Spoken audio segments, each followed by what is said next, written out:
bienvenida a esta primer charla virtual organizada, como les comentaba recién, por Brafor y por FADA.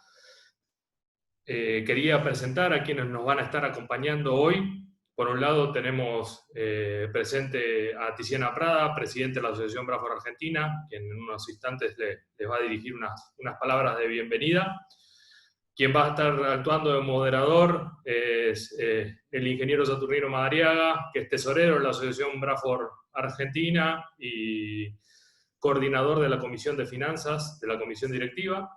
Y quienes se van a encargar de la charla son el licenciado David Miazo, que es economista jefe de FADA, y que es uno de los autores de nuestro monitor ganadero, y la licenciada también Natalia Ariño, que es economista de FADA y también autora del monitor ganadero Brafor.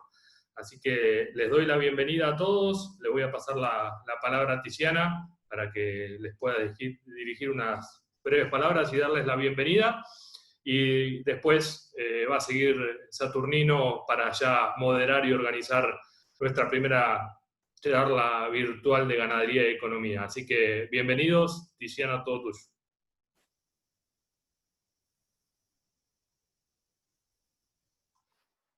Tizi, tenés el micrófono cerrado. Ahí está.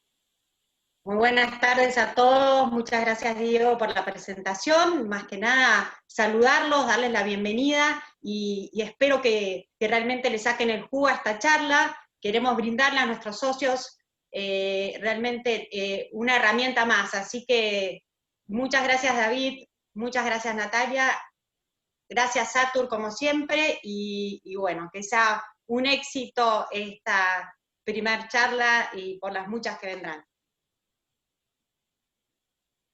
Satur. Bueno, gracias Tizi, lo mismo a todo el equipo y a la comisión directiva. Y bueno, bienvenidos entonces en esta tarde. Este va a ser el primer informe virtual, digamos, de ganadería y economía. Vamos a estar viendo básicamente dos bloques de Natalia y de David. Y después, en el medio de eso, estén atentos, van a haber 3 preguntas interactivas que vamos a tener una posibilidad de votar. No sé si todos conocen esa opción.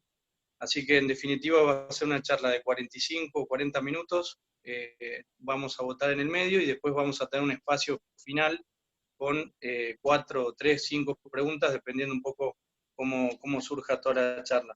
Le damos la bienvenida entonces a todos los socios de Brafor y también la charla está abierta a no socios.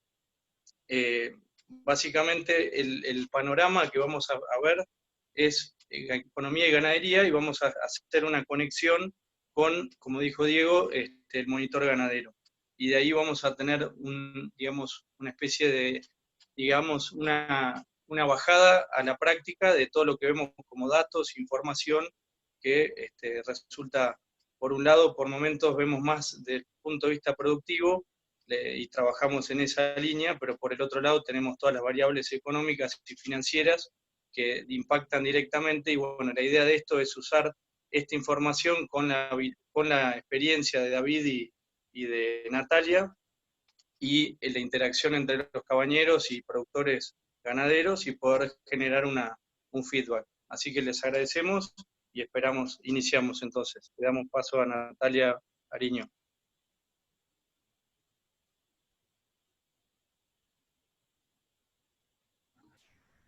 Bueno, muchas gracias. Muy buenas tardes a todos. Les voy a mostrar la presentación.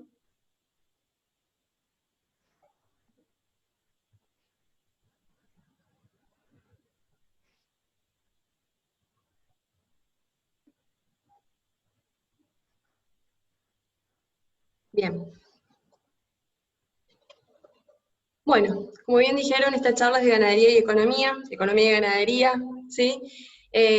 Nosotros vamos a hablar de 2 cosas importantes. En primer lugar, lo que queremos hacer hincapié es cuál es el estado de situación de la ganadería.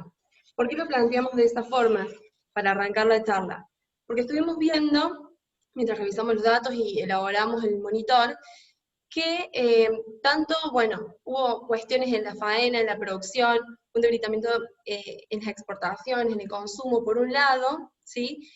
Y por el otro lado veíamos que hubo un aumento en el precio de la invernada y de la cría. Entonces, queremos tratar de ver qué es lo que estaba sucediendo, que existe esta dicotomía en estos últimos meses que se han dado con estas cuestiones. En primer lugar, espero que todos puedan estar viendo bien la presentación, ¿sí? En primer lugar vamos a hablar del tema de la producción, ¿sí? De la carne a nivel nacional. La faena muestra dos signos negativos. ¿Qué pasó con la faena en el mes de... ¿Qué pasó con la faena en el mes de mayo? Bueno, fue alrededor de 1.100.000 cabezas, ¿sí? Que alcanzó una producción de aproximadamente 255.000 toneladas.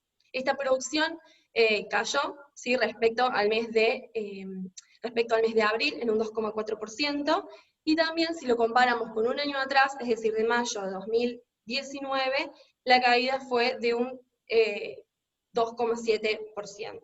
¿sí? Al mismo tiempo, esta caída en la faena, por lo tanto fue una caída en la producción, repercute también en lo que es la faena de hembras.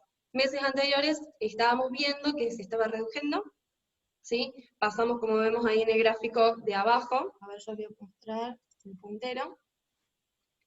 Pasamos en diciembre de 47,60% de categoría de hembras faenadas, ¿sí? Comenzó a disminuir, aumentó en febrero, se encontró un piso en marzo de este año del 46%, pero a partir de marzo, abril, mayo, empezó a aumentar, alcanzando en mayo un 49,80%.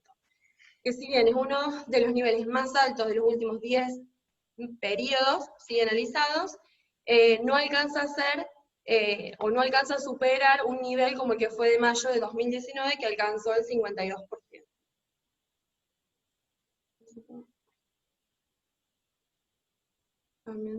Ahí está. Bien, eso es en cuanto a la producción. Después el otro punto que les mencioné es en cuanto al consumo, ¿sí?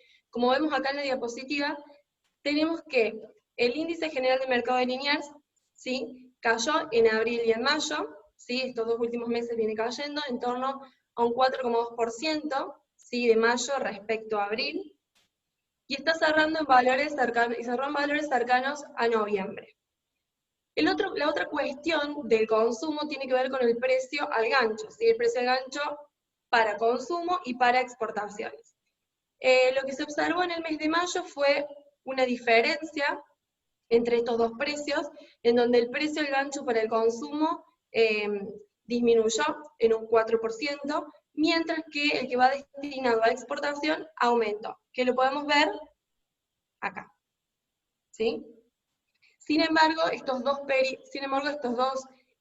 precios están por debajo del precio de febrero, principio de marzo, que coincide también con un periodo anterior a que comenzara la cuarentena.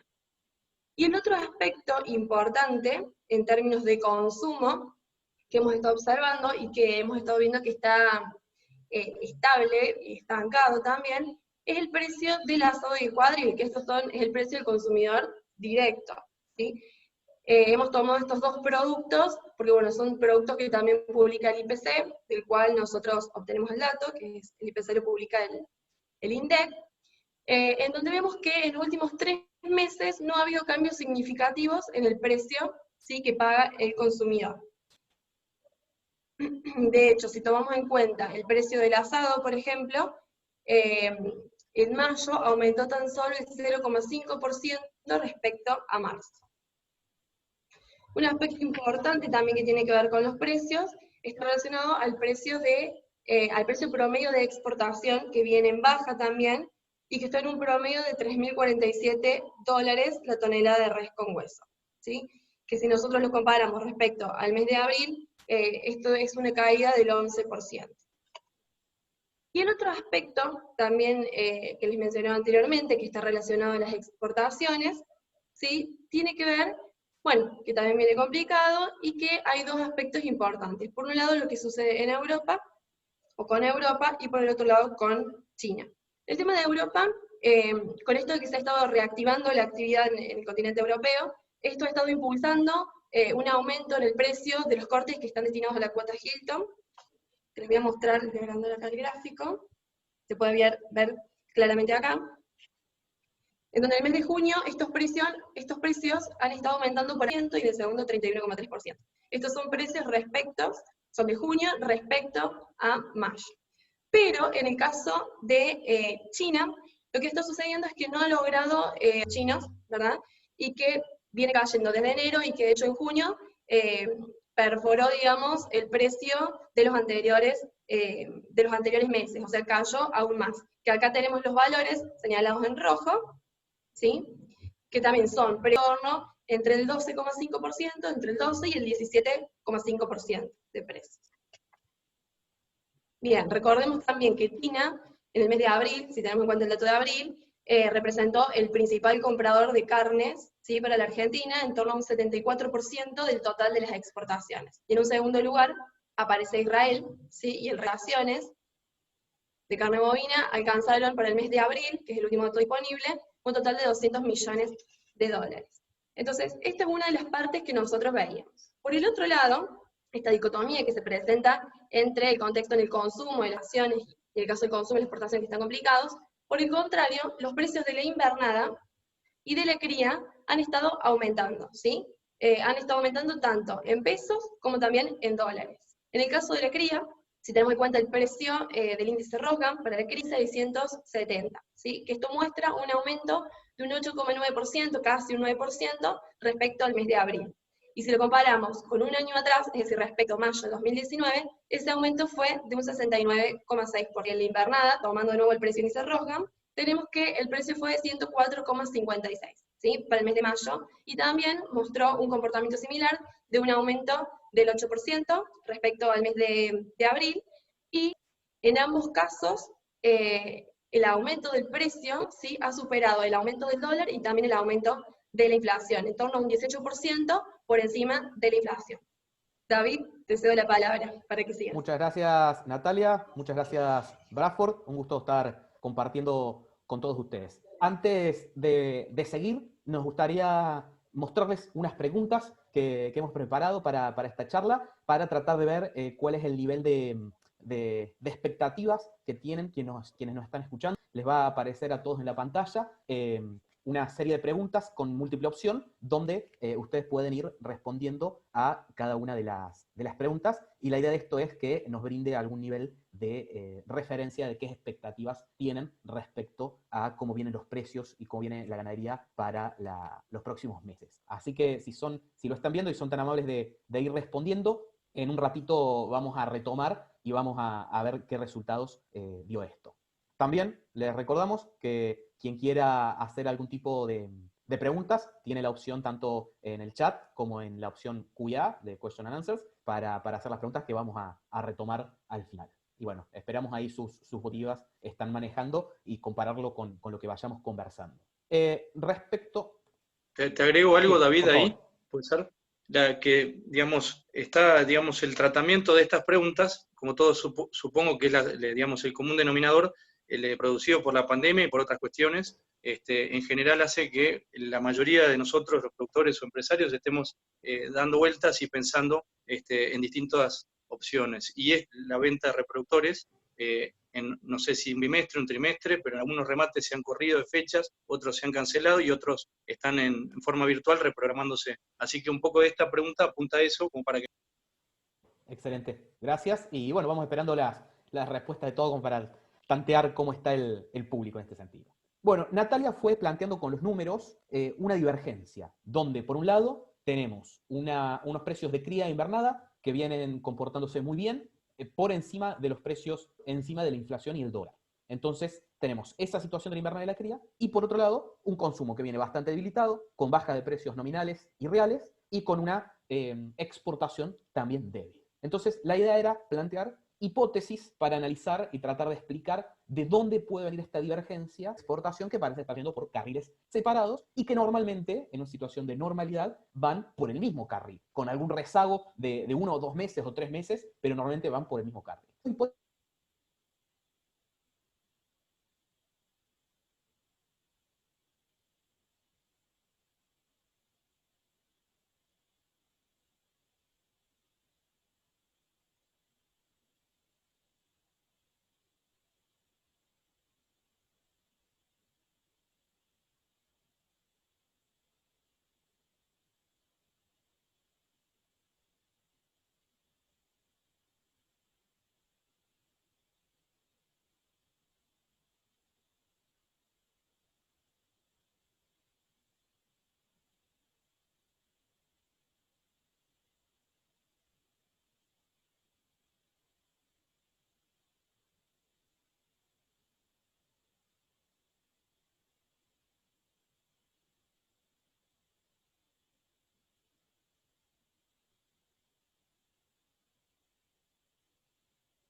como alternativa de inversión. Si miramos el precio de índice Rosgan de invernada medido en dólares MEP, lo encontramos que está en valores históricamente bajos. Está en 90 centavos de dólar MEP el kilo. Esto es, sin duda, el número más bajo de la década y probablemente no los vemos desde principios de la década de 2000, post-crisis 2001. Entonces, medido a dólares MEP, estamos en valores históricamente respecto al año pasado. Medido, de nuevo, en dólares MEP. Entonces, ante la alternativa de un dólar MEP a un dólar informal, realmente estamos en un muy buen precio de entrada si vemos el precio de la invernada, pero lo mismo se traslada al resto de las categorías. Y por otro lado, mirando el consumo, si miramos el precio del asado, están $2.90, al menos como les decía recién, de la última década. Este precio ha presentado respecto a hace un año atrás una caída del 42%. Entonces, si miramos tanto la invernada, la cría, el asado, cualquiera de los precios, estamos hablando de mínimos históricos, por lo que inversión son buenos precios de entrada si uno quiere.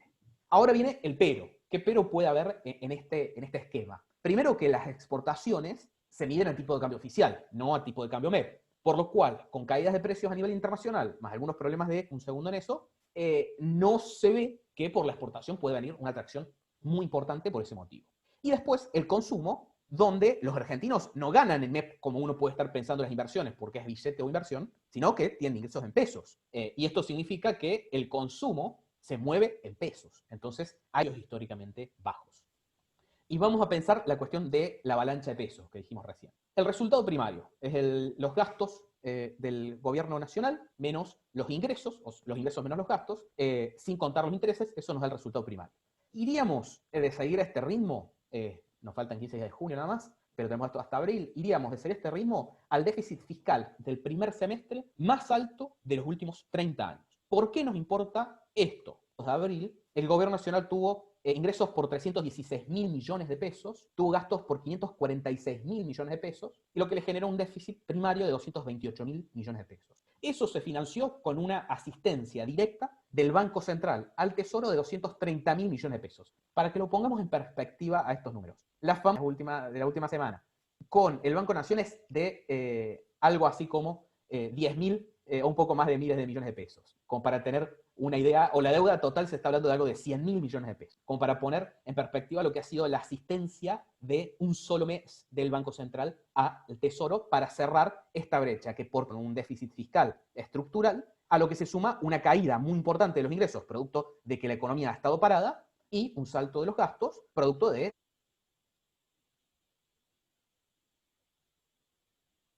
el 58% fueron ingresos genuinos, si se quiere, y el 42% fue asistencia del Banco Central. Esto es decir que estamos muy cerca de la mitad de ingreso genuino y la mitad de emisión monetaria.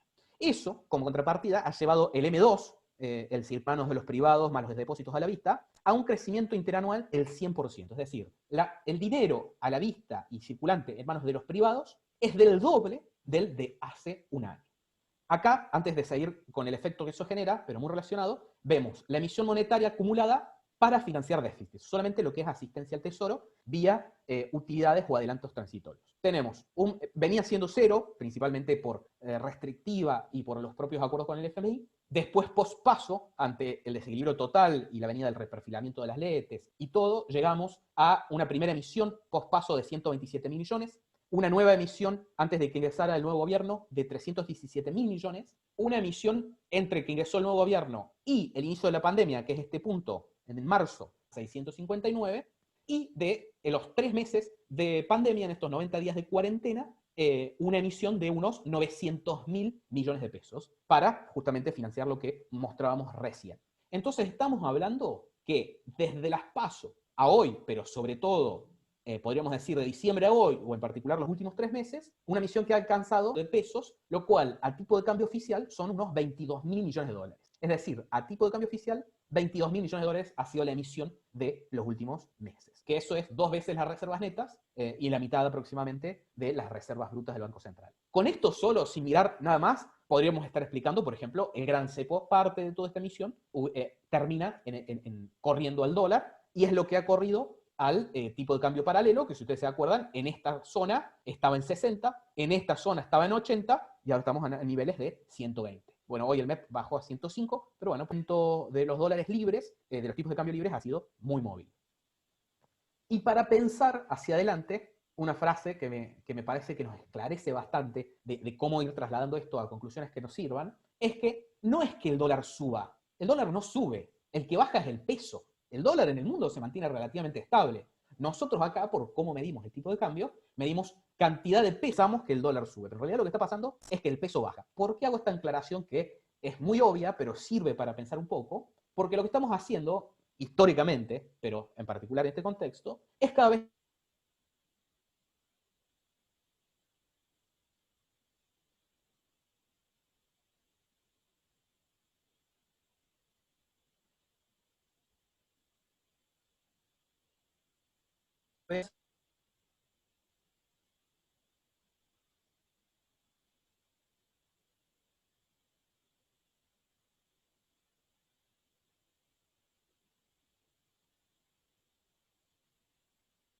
conspira para que pensemos que el único sendero para el dólar es hacia arriba. Pero a su vez tiene algunas anclas. Pensemos en los cables que sostienen los globos aerostáticos para que no se vayan del todo. ¿Cuáles son las anclas? Primero, al oficial, claro, tira para arriba, bueno, no te dejo comprar. Listo. No tiene muchas más razones para subir porque tenés una imposibilidad, una restricción para comprar. Entonces, para el oficial tenemos el cepo, que cada vez es más restrictivo y el gobierno puede estar años controlándolo por ese lado. Y por otro lado, pensando en los tipos de cambio libres, el ancla también puede ser pesos. Si gran parte de los actores económicos no tienen capacidad de pago, porque estás en una recesión económica y mucha gente sin vender, bueno, se te achica la capacidad, el poder de cobro también funciona como ancla, que sería muy distinto si estuvieras en un proceso de constante crecimiento. ¿Qué puede hacer en este contexto el gobierno con el tipo de cambio oficial, que es sobre el que más control tiene? Con cepo y balanza comercial positiva, no tiene demasiados incentivos a generar una devaluación, una gran devaluación, porque controla la demanda, por un lado, estamos con una balanza positiva hace 2 años. Entonces, no hay un incentivo económico a generar una gran devaluación, nunca hay un incentivo político a generar una gran devaluación. Pero también es consciente de que es la única entrada de dólares, por lo cual no puede atrasarlo. ¿Qué viene haciendo el gobierno y el Banco Central en particular? Vienen teniendo una devaluación, en el monitor ganadero que enviamos, una devaluación diaria casi perfecta que lleva a una devaluación mensual cercana al 3%. Con eso se evita que el tipo de cambio se atrase. Lo que puede llegar a hacer el gobierno, y puede tener en mente, y tal vez esté esperando alguna solución del tema de la renegociación de la deuda para no mostrar devaluación, no para hacer una gran devaluación como planteamos, pero sí para tratar de achicar la brecha e impulsar las exportaciones en un contexto de un mundo complicado. Entonces, en este contexto, para tratar de sacar alguna conclusión que nos sirva, podemos tener una buena noticia leve, porque en el mejor de los casos estamos hablando de esta situación y de granos en particular.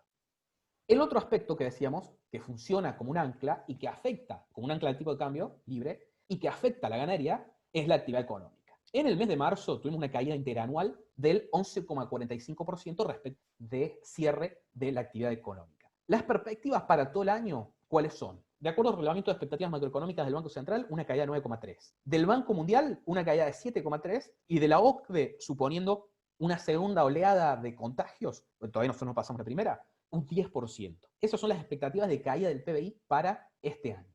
Son destructivas. Entonces tenemos recesión económica, pérdida de empleo, están o no reciben los aumentos pactados, o se está hablando en muchísimos lugares de reducciones nominales de los salarios. Entonces tenés recesión económica, pérdida de poder adquisitivo, pérdida de empleo, más, por lo menos estos meses, vamos a ver si en los próximos meses se regula, una alta oferta de pollo y cerdo. Esto genera malas noticias para el consumo de carne.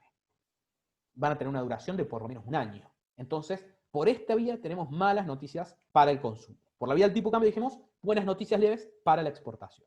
Para pensar el mediano plazo, tanto en el plano local como en el plano internacional, a mí me gusta analizarlo desde lo siguiente. Pensando en el consumo, tratando de mirar las elasticidades de ingreso que tienen los distintos productos. ¿Qué es esto de la elasticidad de ingreso? Es cuánto varía el ingreso. Entonces, por ejemplo, si pensamos en la papa. La papa es un producto de primera necesidad que cuando cae el ingreso, muy probablemente no cae la cantidad demandada, ni cuando aumenta, no aumenta la cantidad demandada, porque vos siempre comes por ahí la misma cantidad de papa, por dar un ejemplo. Pero en el caso de la carne, las carnes es por ahí la carne que se asemeja más a un bien de lujo. Es la carne más cara, es la carne que se opta y la carne que crece cuando hay buen nivel de ingreso y de consumo. Y es la carne que más cae cuando, a ver, que ya es un bien que por ahí se considera inferior, en el sentido de que no solo no cae cuando cae el ingreso, sino que hasta aumenta, porque termina siendo un sustituto de una carne más cara. Y la carne porcina, ni siquiera un poquito más al medio. Eso en términos de elasticidad. ¿Por qué pensarlo así nos importa? Porque si decimos, venimos a una Argentina crisis y probablemente la carne bovina sea la que más sufra, tanto en el mercado interno como en el mercado externo. El otro punto a tener en cuenta es la inserción internacional. ¿Qué porcentaje de la producción se exporta? Porque si estamos diciendo, tal vez, si estamos suponiendo, el mundo se comporte un poco menos peor de lo que se va a comportar Argentina, monetarias y fiscales efectivas para aplicar como lo están haciendo, la situación, el consumo en el mundo va a sufrir un poco menos del que va a sufrir en Argentina por el simple hecho de que en Argentina no tenemos financiamiento y no tenemos moneda, por lo cual es muy difícil aplicar política fiscal y política monetaria. Entonces, la inserción internacional juega a favor del sector o la producción que mejor inserción internacional aplicada en el mercado nacional e internacional, porque es un bien que se asemeja más a un bien de lujo. Piensen, si quieren, en lo que es la cuota Hilton en Europa. Es un producto de alto valor que se consume en hoteles, en restaurantes, en catering. Ese, digamos, es el ejemplo máximo que tal vez nos respecto a la carne de cerdo o la carne de pollo. Entonces, en una situación de crisis, la vemos más complicada por ese motivo. Pero, si pensamos que el tipo de cambio oficial tiene un sendero alcista, decíamos recién, no abrupto, pero alcista, puede estar relativamente bien posicionada en ese aspecto. Recordemos que el último mes la exportación explicó el 25% del consumo total. Eso, mucho más baja e incluso hasta positiva, por lo cual ha venido estando este último mes y pico en una situación complicada, pero en el mediano plazo yo le vería perspectivas que por lo menos no son negativas, y la carne porcina también ha tenido alguna complicación producto de la caída de demanda de embutidos, pero también en el mediano plazo para lo que es mala. El problema de estas dos es que tiene una inserción internacional menor que la carne y van a estar totalmente atadas a la evolución del consumo interno, como decíamos recién. Ya me falta menos, y antes de pasar a lo próximo, les recuerdo que voten donde dice polls, o si han minimizado la pantalla, así, y compararlo un poquito respecto a lo que hablamos recién. El mundo, y con esto voy cerrando, porque veníamos hablando del consumo, de la exportación como venían hasta ahora, del tipo de cambio, y otra cosa que nos importa es cómo va a estar el mundo. Estas son las proyecciones de PBI que hizo la OCDE para gran parte del mundo hace unos días. Acá vemos, por ejemplo, Argentina y una caída del 10,1 si se prevé un segundo brote de contagios, como se está hablando a nivel mundial, y que se está temiendo que los países del hemisferio norte, a medida que vayan entrando en el otoño-invierno, puedan tener una segunda ola. Pero estamos hablando de que todos los países del mundo van a estar en una situación complicada. 7,6 con un segundo brote. Las más golpeadas, España, si se frena acá, una caída del 11%, pero si hay un segundo brote del 14%. Italia, por ejemplo, son destinos entre Cota Hilton, una caída del 11% hasta el 14%. Esto para que ustedes piensen en crecimientos del 2-3% anual, como suelen tener estas economías, estamos hablando de solo año. El Reino Unido a niveles similares. Hay que seguir Brasil, qué va a pasar Brasil con el tema del tipo de cambio, ahí lo voy a resumir un poco. Alemania, que es uno de nuestros principales compradores también, una caída entre el 6 y el 8,8 con un segundo brote. Israel, entre el 6 y el 8. Entonces estamos hablando de todas situaciones, va a impactar en la demanda de gran parte de los productos y en particular de la carne bovina. En este mismo informe de la OCDE, este era el escenario de crecimiento que veían en noviembre, el informe anterior. Este es lo que están viendo hoy. Estos son los semestres, esto es el segundo semestre. Cuatrimestre.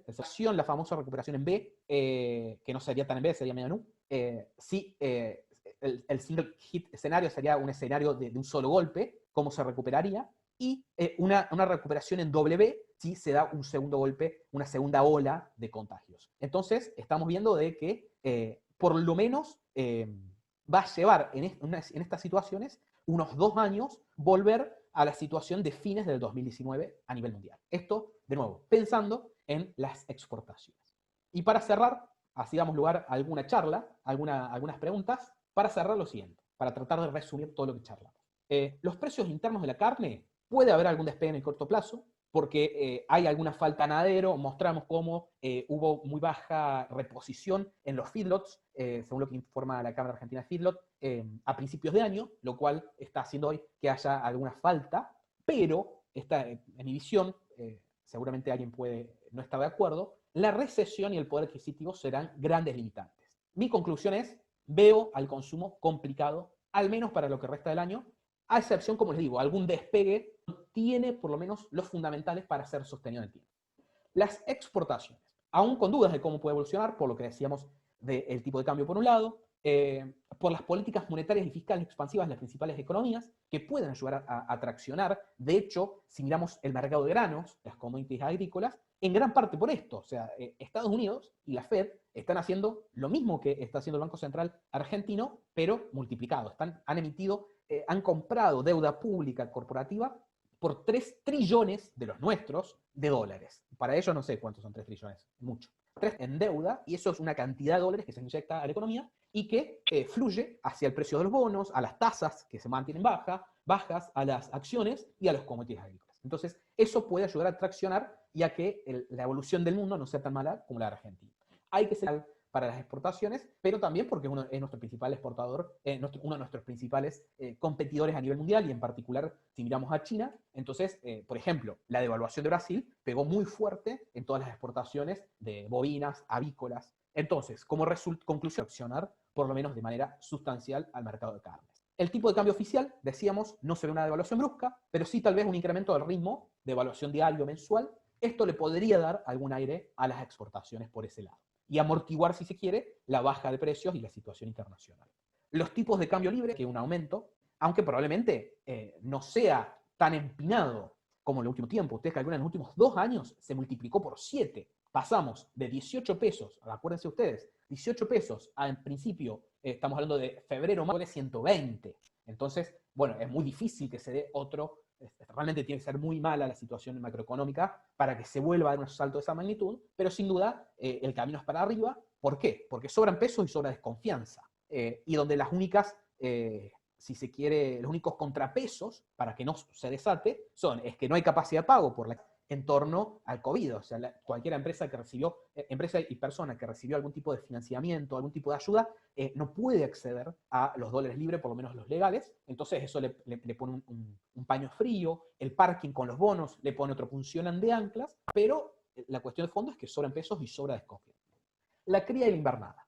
Si el precio del consumo y de la exportación no reaccionan como estamos apuntando que podría pasar, tarde o temprano se traslada a estas etapas. No pueden estas etapas estar de manera permanente disociadas de la salida o el otro extremo de la cadena calo.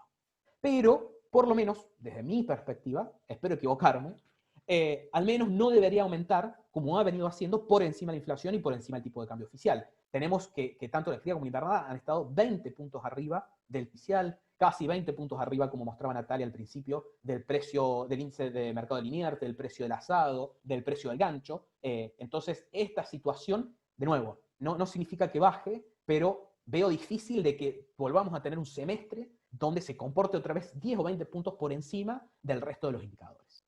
Esto es todo, muchas gracias, y si les parece, te dejo, Saturnino, para que hagas algunas preguntas y vamos a lo que es el resultado de las encuestas. Sí.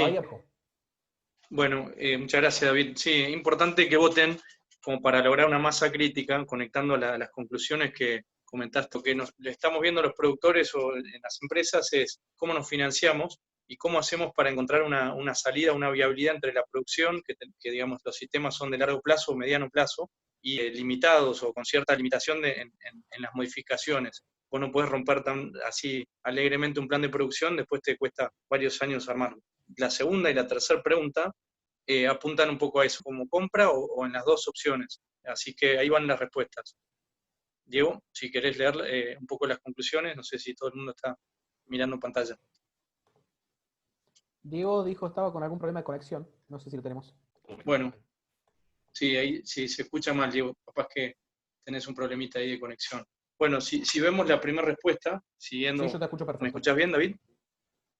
Bueno, en definitiva, digamos, un 43%, dando que entre 1.200 y 1.400 kilos de índice de novillo sería un precio posible, y 1.400 a 1.600 podría ser la otra, digamos, la distribución.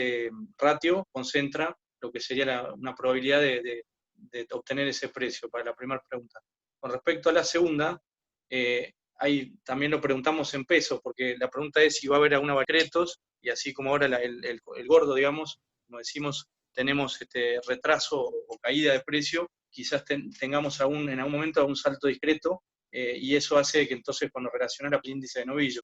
Así que ahí tenés entonces, como en respuestas, concentra de vuelta una proporción de entre 170 y 200 mil pesos, y pareciera que hay otra, interpretando los datos, estaría bueno después poder hablar con el público, pero digo, ahí tenés claramente una distribución marcada como en dos puntas, ¿no? Como que vamos a tener precios relativamente similares al año pasado, y después ya saltás de esa banda a digamos, una distribución menor de probabilidad en 130, 150, y creeríamos que estaríamos arriba. Una lectura que yo sumaría después, sí, es que si miramos que la primera pregunta se distribuyen en los sectores medios, estamos pensando que en términos de novillo estaríamos en una visión relativamente conservadora del futuro. Pero si miramos los mayoritarios, que se va hacia precios mayores, yo una lectura secundaria que haría es que tal vez se está esperando en general un aumento de precios de todas las categorías o de la categoría novillo, por lo cual estamos pensando en un nivel relativamente estabilizado, medio. Creo que se puede haber ahí una visión atrás que estaría reflejando eso. No sé si estás de acuerdo. Sí, correcto. Por eso, digamos, analizar digamos, en estos dos ratios son los que en general los productores usamos, o kilos de ternero, o bueno, en este caso kilos de índice de novillo. Pero concentra de vuelta entre 30, 60 y 90, podrían ser los plazos, lo que están imaginando. Algunos ya remates, ya hemos visto, son todavía hay una poca proporción, pero se van apareciendo. Como tradicionales se han ido moviendo entre 1 y 2 meses, pero fíjate que algunos ya plantean de vuelta plazos por arriba de 90, 120, 180 días. No sé qué lectura tenés, si tiene que ver con la última pregunta, digamos, o de financiación, y de golpe entonces uno puede dar más plazo, para que, o cómo lo ves eso, esa respuesta a la Yo veo ahí pregunta. dos cosas. Por un lado, claramente toda la situación de incertidumbre genera una preponderancia por el corto plazo y por el tener caja. Y por eso es que en muchos casos se han acortado los días de plazo de venta. Entonces, toda esa situación de crisis y de incertidumbre te lleva a eso. Pero, 180 días, un efecto secundario que no necesariamente es malo mirando esta parte del negocio, es que las tasas de interés han caído tanto que termina siendo no tan costoso, por lo menos como era los últimos 4 años, por lo menos no tan costoso en términos de tasa el descuento de cheques. Que siempre es complicado, correlato no tan negativo, que accedemos a tasas que no son malas, que claramente presionan, y sobre todo en una situación de estrés financiero para muchas empresas, pero que presenta un costo financiero menor al de otros. Claro, yo creo que esa novedad, si uno analizaba lo que pasó, digamos, el universo, digamos, de todas las cabañas y productores y los plazos que se vienen dando, obviamente, pero pareciera que esa opción en el último tiempo estaba totalmente, había desaparecido. Yo creo que esto que estás comentando se relaciona bien a la pregunta-respuesta de la 4, tanto para compra o venta o ambas. Y vos fíjate que ahí dar plazo y uso de descuento de cheques te ponen un 36%, ¿sí? Y después el uso de SGR aparece combinado entre crédito, se correlaciona con esas tasas, si querés, negativas que contribuyen a eso. Y después las tarjetas agropecuarias que aparecen como una opción también. Y ahí tenés medio una, y bueno, veo también te hacen preguntas, te piden información por ahí más sobre SGR, el uso de esa herramienta, y comentar algo más de lo que sea fondos de inversión. Bueno, hay varios instrumentos, creemos que están bonos, digamos, atados al dólar, o dólar linked, como se llaman, instrumentos, digamos, de money market o plazos fijos en pesos, y otros instrumentos que en bancos y otras entidades. No sé si querés hacer un aporte, comentario ahí. Bien. Y después le doy la palabra a Diego, perdón, y créditos productivos. Sí, ¿lo estás viendo ahí las respuestas? Estoy viendo. A ver, te diría que, bueno, la última pregunta sobre qué tipo de herramientas les gustaría tener más información, un poco la idea era, para tener en cuenta para la próxima charla, tratar de focalizar en las herramientas que más les hizo de dejarlo para la próxima, para verlo de manera más profunda, Arranco con el tema de fondos de inversión, que es una de las herramientas sobre las que me gustaría tener más información, y al mismo tiempo es una de las preguntas, mi respuesta a una de las preguntas iría en ese sentido. ¿Qué instrumentos financieros recomiendan para volcar y refugiar excedentes de caja de corto plazo? Dos cosas. La primera es el terrible daño que le hizo a los fondos de inversión el reperfilamiento de las LETES del último trimestre del año pasado. Eso le hizo un daño enorme porque muchísimas empresas manejaban los flujos de caja con fondos de inversión, tanto de money market como los de renta fija de corto plazo, un daño muy marcado. Entonces eso asustó muchísimas empresas que los usaban diariamente a salirse de ese mercado. Entonces eso fue el primer impacto negativo que tuvieron los fondos. El segundo impacto negativo que están teniendo es el derivado de la baja de las tasas de interés y el derivado del propio referéndum, donde la única herramienta que uno puede llegar a recomendar para el manejo de la caja son los fondos de money market, que por ejemplo, por dar un ejemplo, el del Banco Galicia estamos hablando del FIMA Premium, y en otros suelen llamarse o ahorro o corto plazo. En charla futura podemos traer algunas opciones y explicar un poquito más de distintos bancos, cómo se componen y todo. Esa era un poco la idea de la última pregunta. Entonces, para manejar la caja, los únicos recomendables son, que uno puede recomendar con tranquilidad, son esos fondos de money market. ¿Qué pasa? Están dando niveles, lo cual te deja unos 25 puntos atrás de la inflación, unos 30 puntos atrás de la inflación. Entonces, esa es la principal desventaja que están teniendo. Comentábamos en el monitor, a ver, como alternativa, esa es la alternativa cero, digamos, esa es la alternativa básica que uno debería manejar para el manejo de la caja. ¿Qué tipo de alternativas? Otras alternativas, los bonos Dollar Link, que están emitiendo las empresas de gran envergadura. Tuvimos Cresud, IBSA, YPF y varias empresas de primera línea que se puede confiar perfectamente, pero ¿qué pasa? Son instrumentos a 18 o 24 meses que no tienen liquidez en el mercado. Pero seguramente en este próximo mes van a empezar a llegarnos avisos de los bancos con aperturas de nuevos fondos que manejen exclusivamente este tipo de instrumentos, por lo cual ahí podríamos tener un instrumento dolarizado para manejar también la caja con alto nivel de liquidez. Y un segundo instrumento, si ya pensamos en periodos de más, que es bastante fácil de operar, y donde la gran limitante que tiene es el parking. O sea, el hecho de que tenemos que tener los bonos parados 5 días para entrar o para salir. Entonces, realmente termina siendo solo una herramienta para el que tiene algo de bonos en su cartera, puesto al riesgo del precio de los bonos durante esa semana que tardas en entrar y en salir del bono. Te hacen en esa encuesta, si puedes completar la parte de créditos productivos. Pregunta, hay un alto porcentaje, o sea, sumé esas dos. Muchos preguntan por los créditos productivos. No sé si querés hacer una mención al respecto. Bueno, creo que los créditos productivos han venido siendo una alternativa que los bancos han venido ofreciendo, donde, a ver, cada vez más hay dos cosas. Por un lado, una obligación del sector del Banco Central a los bancos para que den créditos productivos a tasas rebajadas. Hemos tenido tasas cercanas al 24%, y donde se presentó el principal problema para los productores agropecuarios, que fue una limitación para acceder cuando tenías algún nivel de retención de granos, algún nivel de stock de cosecha de granos. Entonces, ahí tuvieron los productores agropecuarios 1% producto de esta limitación, que por ahí, si nos están escuchando algunos creadores que son más del norte, donde por ahí tengan un poco menos de agricultura y por lo tanto menor retención, no va a ser la misma situación donde nos están escuchando algunos productores más de zona agrícola, donde hay muchísima más alta probabilidad, lo cual terminan estando inhabilitados para acceder a estas tasas. Como contrapartida de estos créditos productivos, tenemos las SGR y el descuento de cheques en la bolsa, más allá del banco, donde tenemos tasas de los mismos niveles, del 20 y algo % que están variando, producto de que también, por ejemplo, las aseguradoras están obligadas en este mercado de cheques avalados, donde tenemos, cheques y pagarés avalados. Entonces, esa también es una buena alternativa para estar financiándose a tasas relativamente bajas, y la única contra que tienen son los plazos relativamente cortos que tienen. Perfecto, clarísimo. Teníamos, digamos, entrando ya al espacio de preguntas y respuestas. Diego, no sé si estás con buena conectividad. Estamos ofreciendo conectados, más todos los que no son socios, digamos, que están en conexión. Si alguno quisiera hacer alguna pregunta en vivo, lo habilitamos. Podemos hacerlo. No sé, Diego, si puede alguno levantar la mano, como ustedes prefieran. Les damos 5 o 6 segundos para ver eso. Yo estoy viendo que Martín García Fernández está levantando la mano. Buenísimo. Diego, te paso. Hola, hola. ¿Se escucha? Sí, perfecto, Bueno, Martín. ¿cómo les va? Felicitaciones por la charla. Primero, buenísima, concreta y con muchas herramientas, así que felicitaciones a la Braford y a FADA.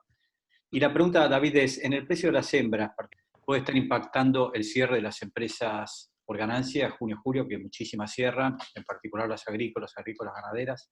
¿Podría haber una caída del precio fuerte después de eso? Seguramente ¿Tenés alguna todos los años estimación o se ve un concepto? efecto en esta época del año, se ve ese efecto estacional de cierre de balances en esta época. Entonces probablemente puede tener algún efecto. Como decís vos, después de ese pequeño boom que puede tener en los últimos meses, retiro de esa demanda estacional, fiscal, si se quiere. Así que ese efecto sin duda puede estar en el caso de las hembras preñadas. Por ahí acá, como lo que hablábamos, estaba con la mirada un poquito puesta más en el mediano plazo, pero estacionalmente siempre tenemos ese pico en los meses de mayo, junio, julio, agosto, lo conocen de primera mano. Gracias. Muchas gracias. Bueno, Diego, creo que ya vamos estando. Yo intento hablar, pero me parece que no se va a escuchar nada, desmentime. Exactamente, se escucha cortado. Bueno, terminen Santos, si ustedes. querés tomar la posta. Bueno, vamos cerrando. Si alguno más quiere emitir alguna pregunta, le damos un changüí más, David, si nos permitís, estamos muy bien en tiempo. Así que adelante. Dale, ¿no? mientras alguien pregunta, también recordarles que la idea de esto es hacerlo cada 2 meses, así que por eso algunas de las cuestiones de las preguntas de interés también era tener información para ir pensando en las próximas qué tipo de información también le interesaba. Sí, y hay un poco un compromiso después entonces por esas respuestas que te han ido enviando de mandar información, ¿no? De algunos que te están ávidos de tener esa información. Damos unos segundos más, redondeando.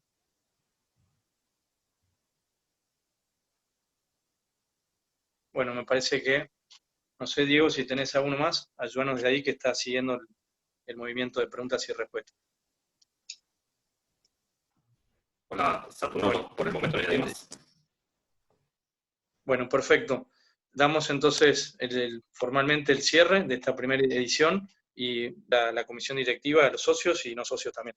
Un abrazo para todos. Muchas gracias a ustedes. Que tengan muy buenas noches. Nos vemos la próxima. Muchas gracias. Chao. Gracias a todos.